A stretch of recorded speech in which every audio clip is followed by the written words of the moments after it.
let's come over here and view my channel.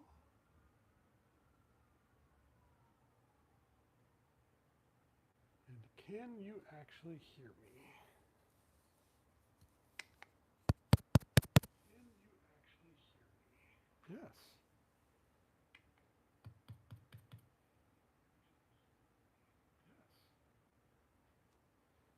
So I don't think anybody will watch this, and that's fine. Just one of my guitars that I am getting strings back on. I had to do some work to it, and so it's going to just get sold as new old stock. I'm not going to change the price at all, but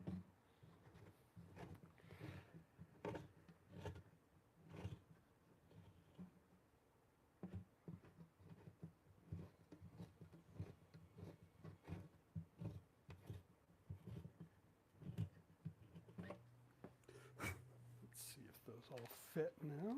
Should do. It's just cleaning out glue. I had to re-glue the bridge, so there's a bunch of glue in there. I like these pretty loose.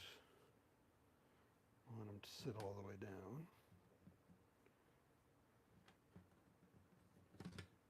Looks good. So now before I do anything else, let's move this.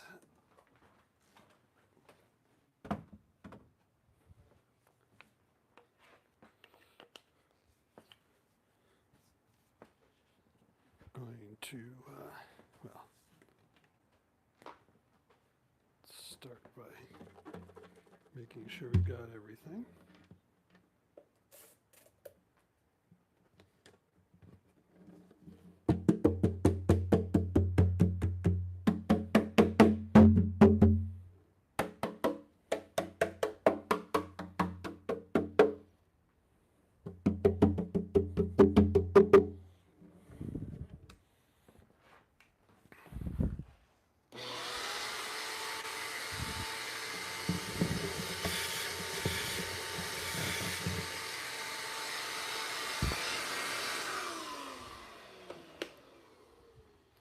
Actually finished this guitar in 2022. Had it done at the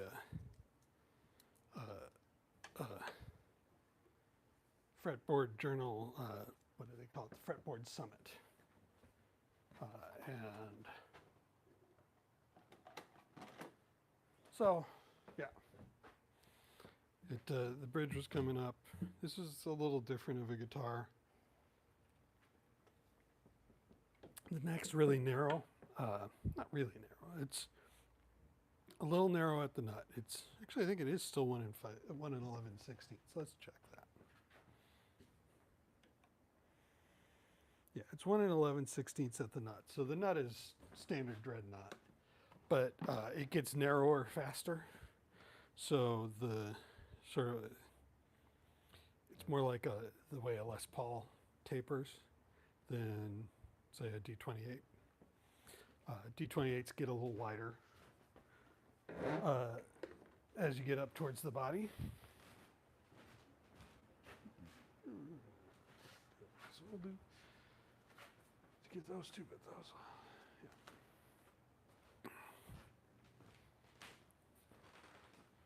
So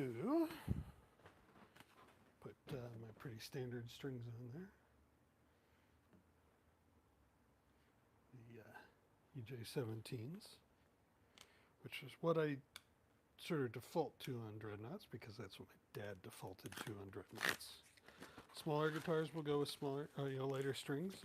So our concerts, we default to mediums, but you can certainly put lights on them. Same with the dreadnoughts, same with any of them.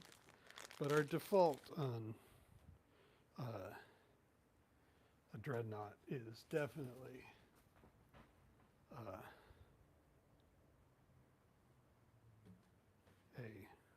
mediums. So yeah. No, I don't need to go for anything. Everything is right here. Just moved everything. Well, I moved some things. I moved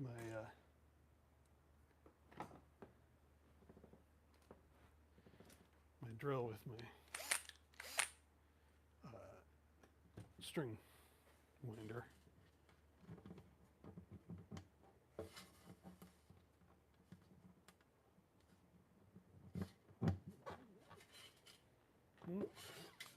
Nope, that's not going to work.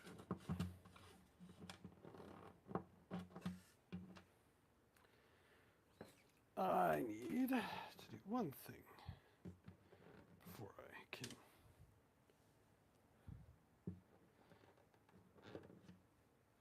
That was a little tight.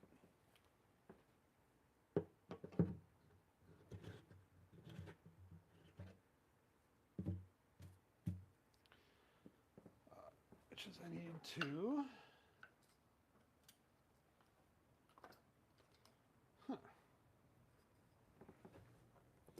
Open up these slots.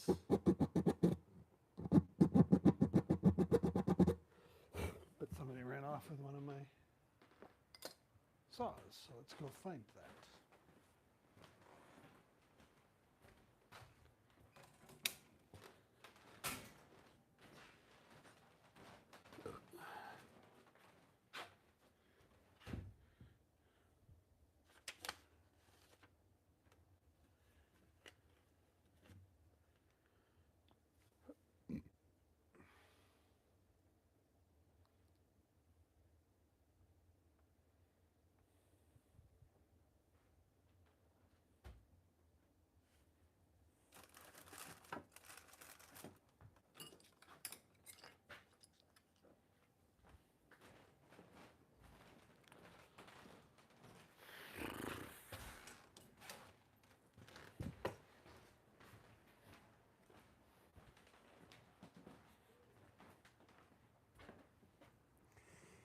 All right.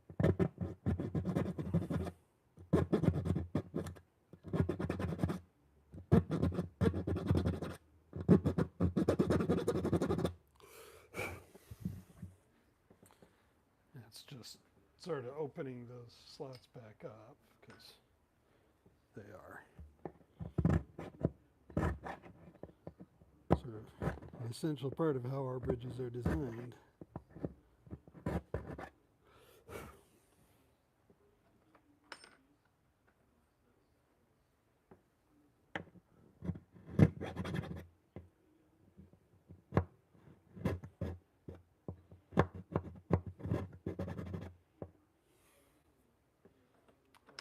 Supposed to be this one.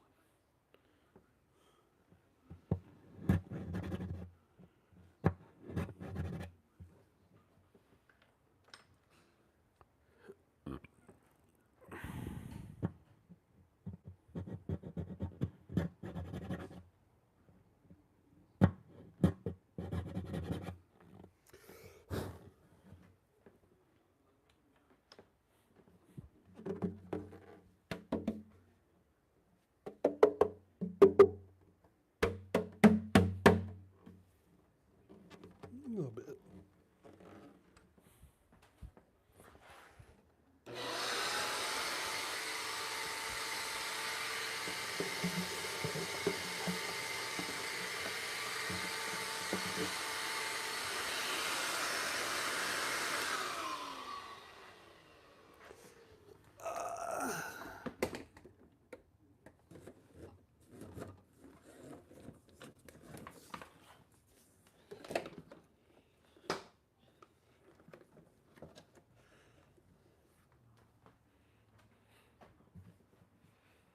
Okay.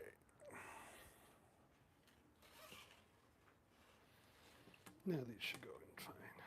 I was just cleaning glue out of there. They weren't actually, I wasn't cutting anything. I was just cleaning out the glue because they actually were already cut. Why is that not going?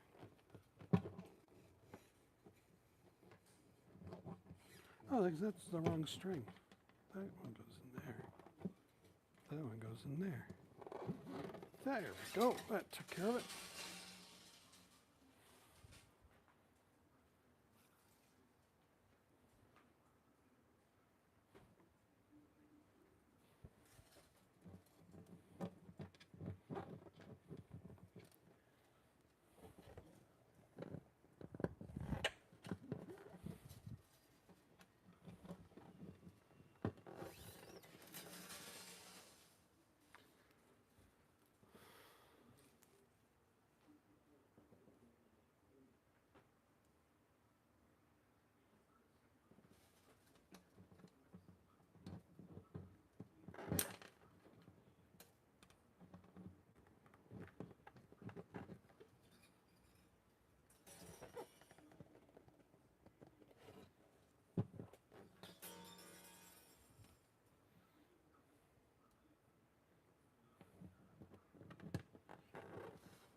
So I've already polished the top here, just so you know, guitar polish.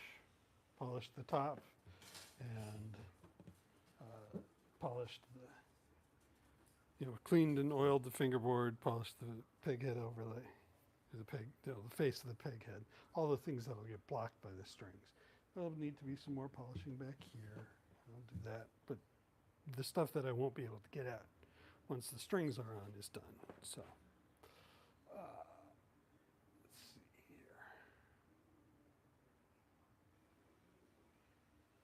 Yeah, there we go.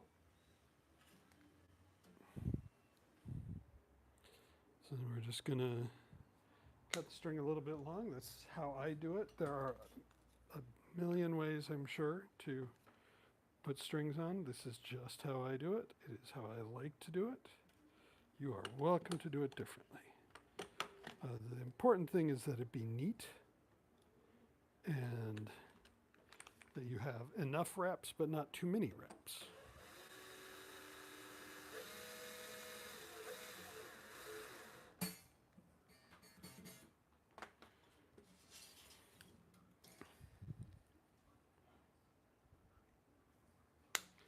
As I go towards the low E string, I get fewer wraps than I have on the high, say the high E string will have the most wraps. And the reason for that is I'm trying to keep the break angle over the nut relatively consistent between strings, which I do a pretty good job. This does a pretty good job. So, here with the A string, I'm just a little past the next tuner. With the low E string, I will be right at the next tuner. And I think, there's also a little bit of a difference in spacing between these two tuners, or these two tuners, and these two tuners, these pairs of tuners. These are a little bit wider apart, because otherwise you end up running into the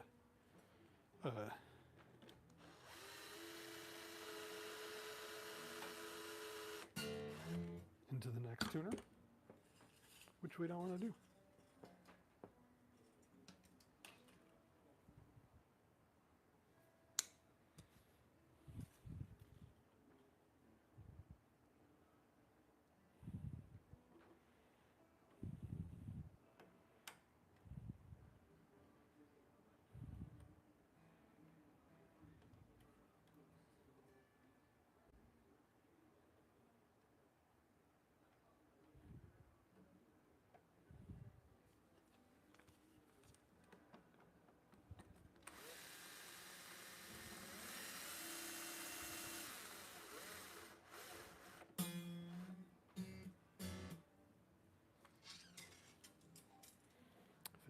Neck is back bowed just a little, but that should be not a problem. So I'm sure that there is adjustability left in the truss rod. That being the way we make them.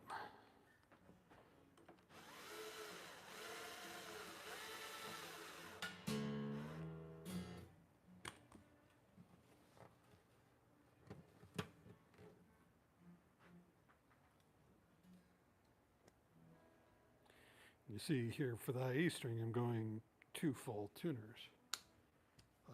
Sometimes I'll even go a little longer than that. You do get, an awful lot of wraps, but with the plain strings, there's not a whole lot of friction, which is where you end up getting a fair number of wraps. And as long as you hold tension while you are tuning it up, shouldn't cause any problems.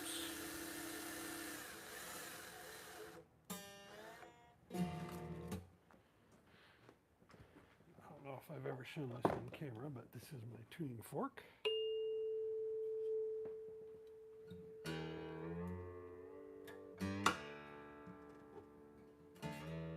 That's just the ball end pulling tight up against the bridge plate.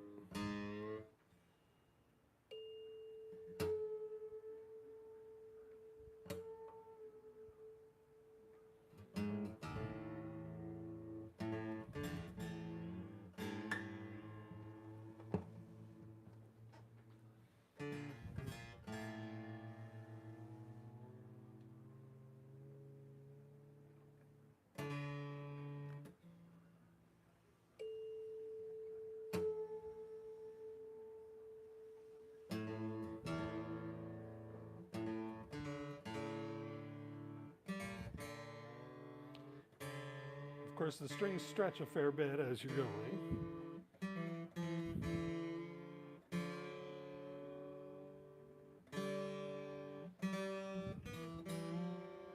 So I'm not actually that worried about getting it perfectly in tune yet. Let's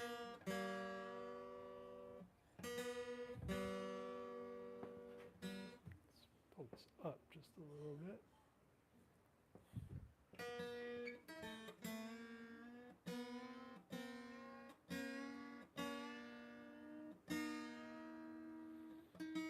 And I apologize to my sister for the fact that my shirt is so filthy. She hates that.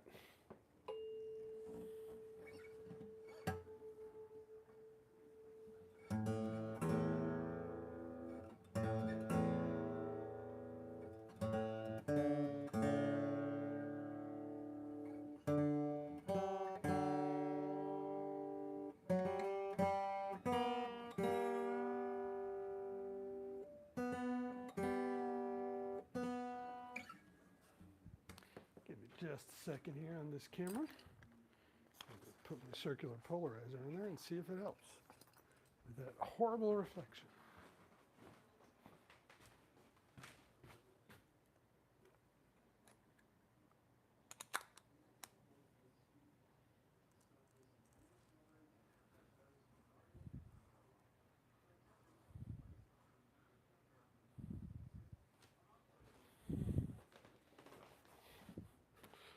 My guess is it won't because this is not natural light.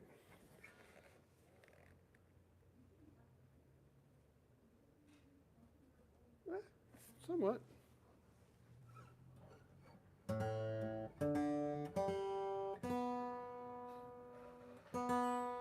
No.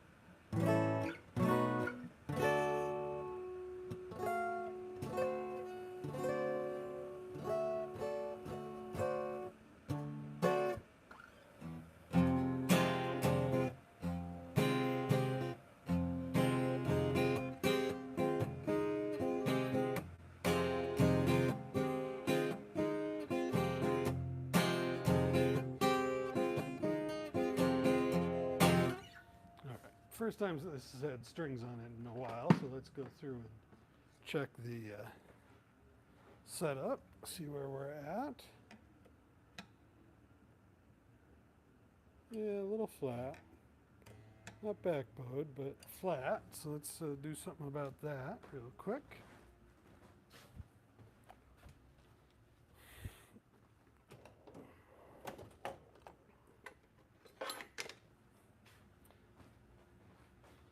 I want to get this guitar back on the wall, so.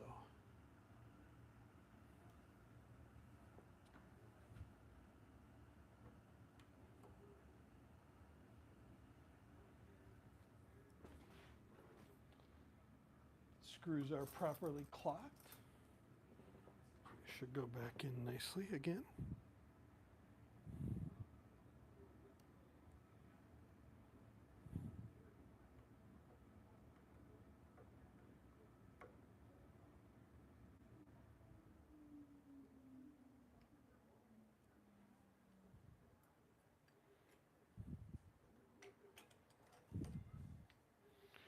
And we're going to loosen that just a little bit because I don't need much. Oof. We're going to actually loosen that a lot because we're going to put a drop of oil in there because it is turning hard.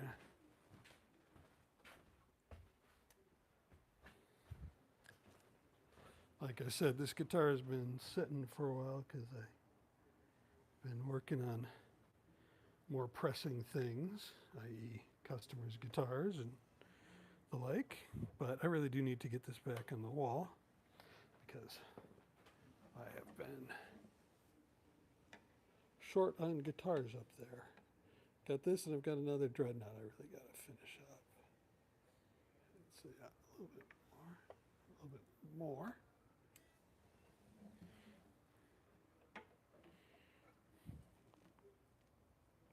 Straighten it out just a little bit. And giving that little sort of lean on it like that does sort of help it to settle in. So you'll see people saying, oh, you got to wait 24 hours to know, but you just lean on it a little bit. Just open that up just a tiny bit.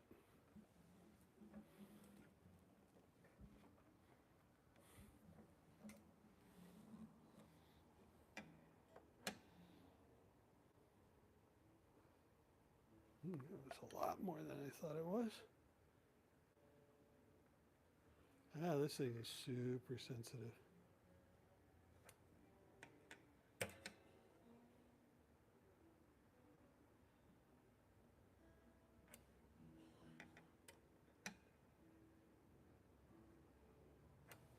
All right, there we go.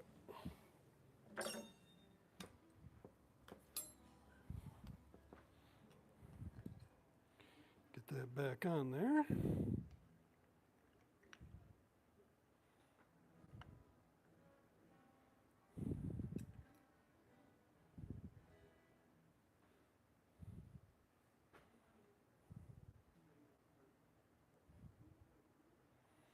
Then what I want to do here, you'll see me turn it backwards a little bit till I get it to sort of pop down like that. I don't know if you can see or hear that at all, but I can certainly feel it.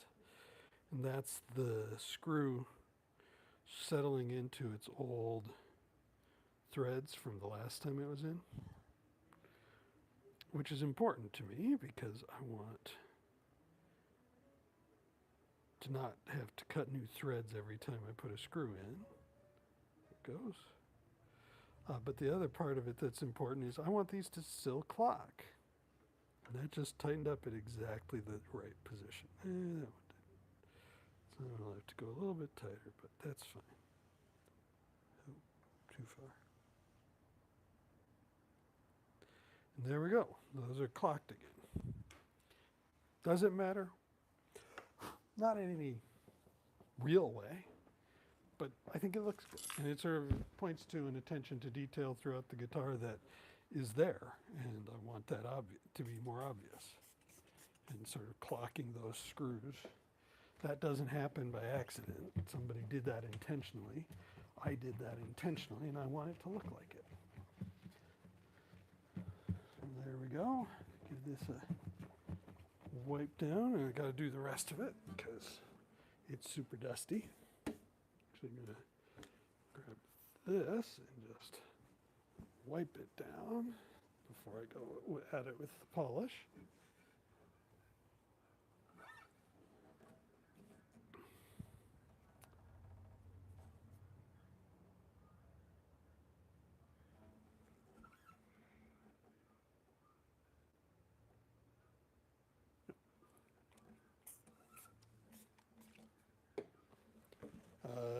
The particular polish I'm using here is fine. It is not the only thing that works.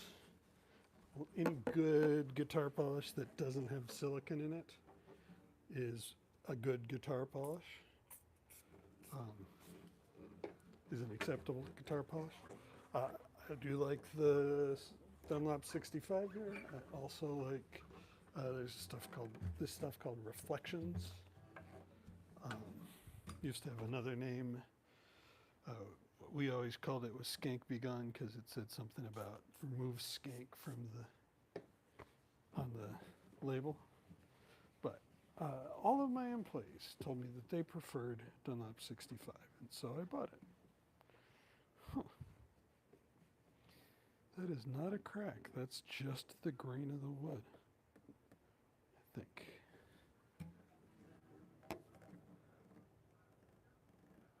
Well, there must have been a crack there, but it's been fixed because I've got glue coming through.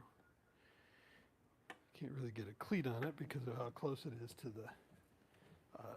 the linings, but this guitar is being sold at sort of its original sale price, and it is from 2022, so shopware is a thing.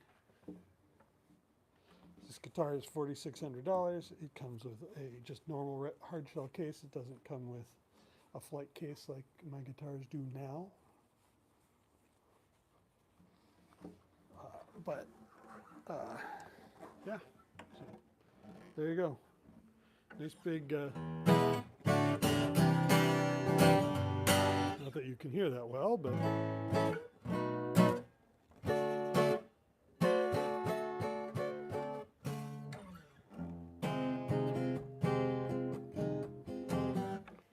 actually feels really nice. I'm guessing the action is good. But let's check.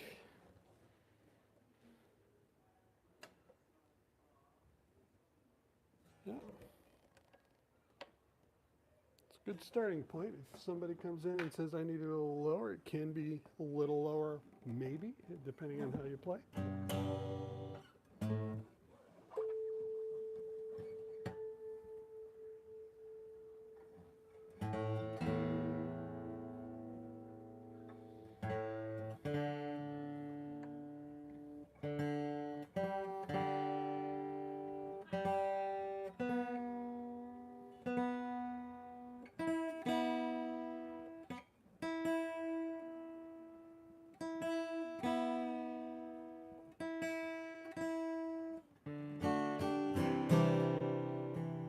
This is a guitar I made. It's a Sapele back and sides, Dreadnought, with Sapele back and sides, Sitka spruce top. This is the last guitar I have at my original, or at my old price point, which was $4,600. And that was my old base price, so that's what this guitar is. It was built for the Fretboard Summit in 2022, which I had it. I brought it down and had it at the show there.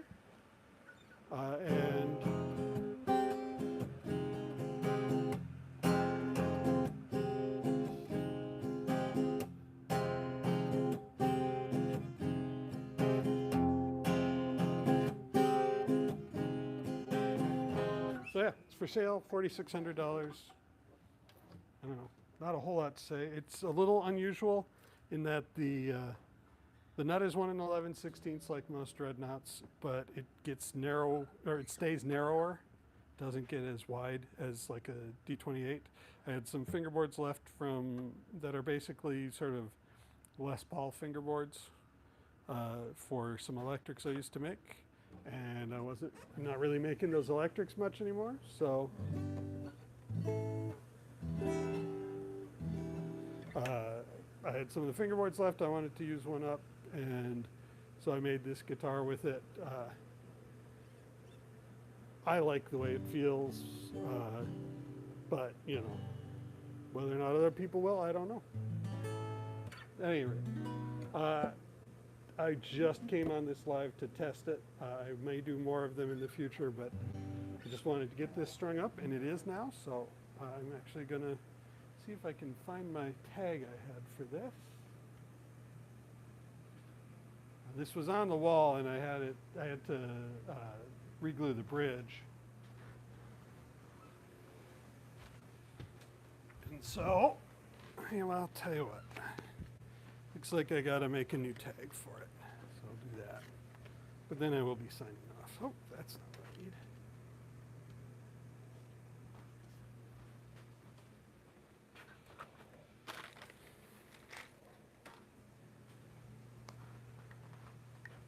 It's a bright, punchy guitar, but that's sort of what a mahogany dreadnought should be. I would say that this is a great flat picker's guitar.